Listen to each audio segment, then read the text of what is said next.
In this video, I'm gonna teach you how to link your Riot account to PlayStation 5. It's a very easy process, so make sure to follow along. In this video, I'm gonna give you easy to follow instructions on how to properly connect your Riot Games account with your PlayStation Network account. This will give you access to future releases on PlayStation, and you will be able to earn bonuses. So all that you have to do is go over to the Riot Games website. So at riotgames.com, hover over My Account at the top right corner of the screen, and then you will be able to sign in. After you are signed into your account, go over to Settings from this drop-down menu that appears.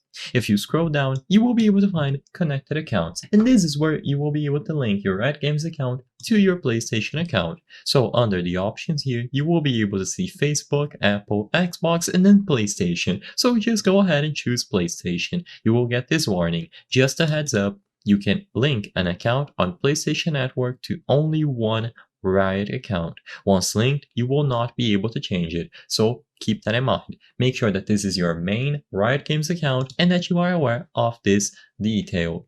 And when you click continue, you will be redirected into the PlayStation or Sony website where you can finish making this link. Now, I'm not going to proceed because I have another account where I have already established this link, but if you haven't already, you will be able to include your sign-in ID, aka your email address, and then a password. You will be able to confirm and both accounts will be linked. I'm going to demonstrate this process with the Xbox account instead, but like I said, you can do it with PlayStation by just signing in using your credentials. If you do it, it is going to appear right here under the connected accounts if you do it properly, and you will be able to manage it from this window. According to the warning that appears, you will only be able to link it once, and like I said, you will not be able to manage the PlayStation connection later, so keep that in mind.